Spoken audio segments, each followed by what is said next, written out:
आता बघू, यहाँ नहीं चाइना वहाँ नहीं.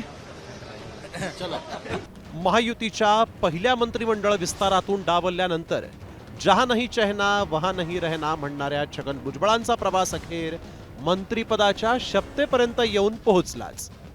मी छगन चंद्रभागा चंद्रकांत भुजबळ गांभीर्यपूर्वक प्रतिज्ञा करतो की महाराष्ट्र राज्याचा मंत्री म्हणून मंत्रिपदावरून डावलल्यानंतर अजित पवारांवर आगपाखड करणाऱ्या छगन भुजबळांना मंत्रिपद देण्याचा निर्णय पक्षाच्या कोर कमिटीनं घेतल्याचं तटकरेंनी म्हटलंय.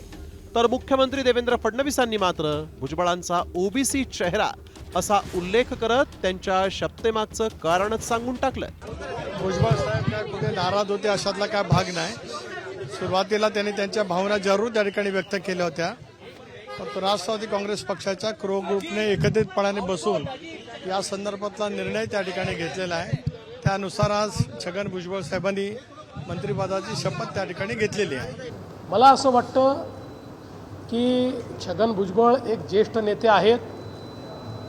देशातला ओबीसींचा आवाज म्हणून भुजबळ साहेबांकडे पाहिलं जातं. भुजबळ साहेबांसारखा एक ज्येष्ठ मंत्री आणि विशेषतः ओबीसी समाजाचा हितचिंतक हा मंत्रिमंडळात आल्यामुळे त्याचा फायदा होईल. तर भुजबळांना दिलेल्या संधीनंतर आता मनोज जरांगे आणि अंजली दमानी यांनी थेट मुख्यमंत्री देवेंद्र फडणवीसांवर हल्लाबोल केला. अजितदादाला हे असले इगार का सुस्तेत कळत नाही की इतक्या जातीवादी लोक पोसायचे आणि राज्यात जातीय तणाव निर्माण करायचा ते अजितदादांना का कळत नाही. आणि त्याचबरोबर अजितदादांचे जे आमदार आहेत सगळे मंत्री आहेत यांना बी का लक्षात येत नाही. मराठे द्वेष आणि मराठे संपवण्याचा विडा हे फडणवीसने घेतलेला आहे. आज ना मला खरंच खूप खूप खूप वाईट वाटतं. आणि धनंजय मुंडेंविरोधात लढले, ते बाहेर पडले, तर पुन्हा आता छगन भुजबळांना डोक्यावर परत आणून बसवलं गेलंय. तर आता मी लढावं की नाही अशा सध्या माझ्या पुढे हे मोठं प्रश्नचिन्ह आहे.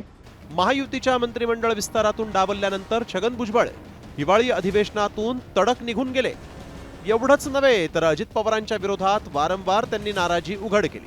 याबरोबरच दरम्यानच्या काळात भुजबळांची भाजपशी जवळीक वाढत चालली होती. मात्र छगन भुजबळांना मंत्रिमंडळात सामावून घेण्यामागे त्यांची पक्षाला असलेली गरज आहे की मजबुरी पाहूयात. छगन भुजबळांची ओबीसी नेते अशी ओळख.